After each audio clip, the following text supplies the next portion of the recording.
Hi, I'm back again after a hiatus, and I wanted to talk about a pretty hot button subject here, and that's Islam and integration of Muslims and Islamic culture within Western countries, and specifically Australia, seeing as that's where I'm from.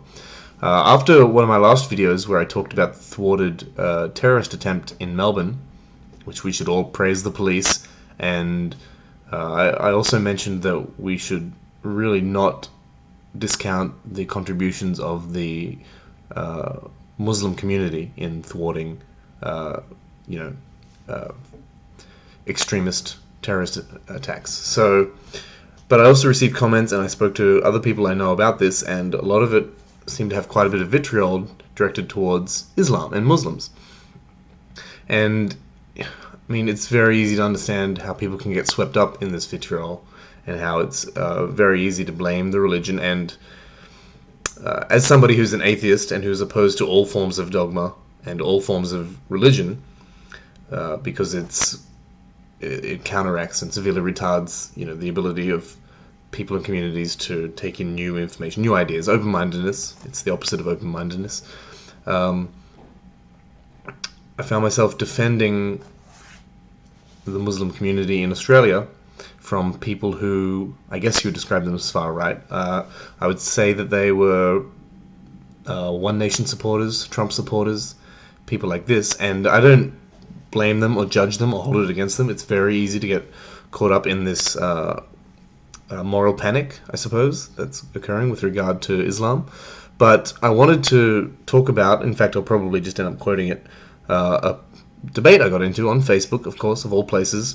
I was tagged into this large, I guess you'd call it an editorial or, opinion column, just a large blog post, that a One Nation supporter, a friend of a friend of mine had posted, and this friend tagged me into it as his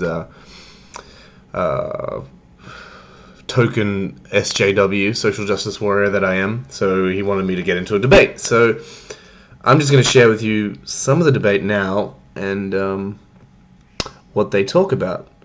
So what he talks about in this post is, it's basically lambasting and lampooning the left and progressives, and blaming progressives and political correctness, and calling the left movements a farce and everybody hypocritical. And the part I want to talk about is where he equates feminists who defend Islam and calling them hypocritical. So he says something along the lines of, the lefties don't get it, Donald Trump Brexit, we're not seeing it now. Okay.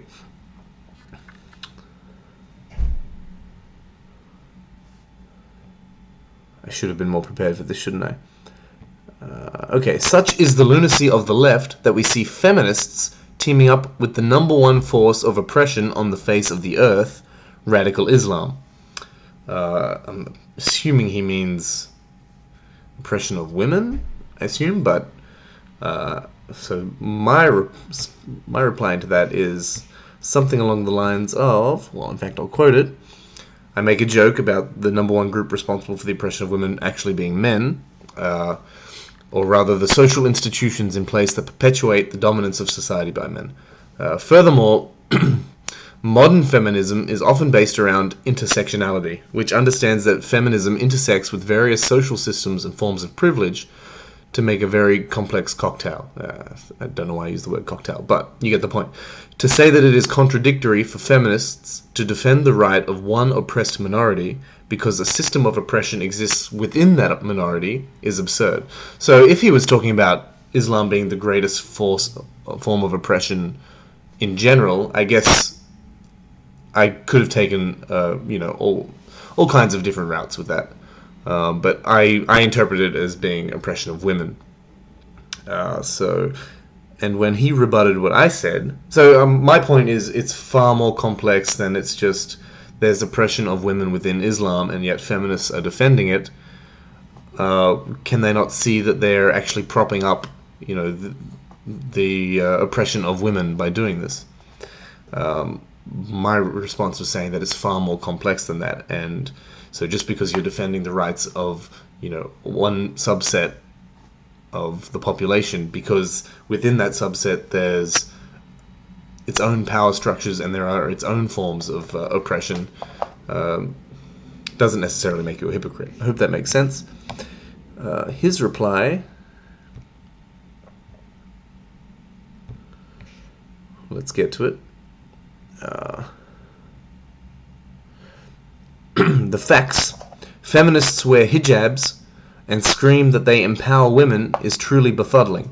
I'm not quite sure what he's talking about. I personally am, well, I'm opposed to the idea of the burqa, but the idea of forcing people who are, culturally, I guess indoctrinated, I guess would be the word, into, believing that the burqa is the proper way to live their life, forcing them to abandon that's a very complex subject, and it's one I haven't fully made up my mind on. So let's not get into the burqa debate now. But even hijabs in general, personally, to me, they represent a form of patriarchy. But I guess so does wearing makeup, or women adorning themselves in certain other ways, I guess, in Western culture also represents a form of patriarchy. But there is, some level of oppression there. In my opinion, it's not, you can't just say, well, the individual people wear it for this reason and then ignore the overall design. So that's a point I will make, but that's not the point I'm trying to get into right now, the argument. So, my cat just walked into the room. So here he says, hijabs and scream that they empower women is truly befuddling. So I'm not sure who is saying that the wearing of hijabs is empowering, but they are in principle supporting countries like Saudi Arabia, who don't even let women drive cars. That's a case of fuckery without equal. So I interpret his comment as saying that Islam oppresses women, and he's just gone with that. He hasn't said, that's not what I meant, blah, blah, blah. So this is now what the conversation is. So he's saying that feminists who defend, let's say that it's not even feminists wearing hijabs and screaming that they empower women, because I've never even heard of that. They are in principle, let's just say that it's feminists supporting a Muslim woman's right to wear a hijab. They are in principle supporting countries like Saudi Arabia, who don't even let women drive cars. So I hope it's really obvious to everyone how that's a false equivalency. I will just say quickly my rebuttal to that was I agree on the political correctness, we disagree on high wages. Where is it? I should have been more prepared.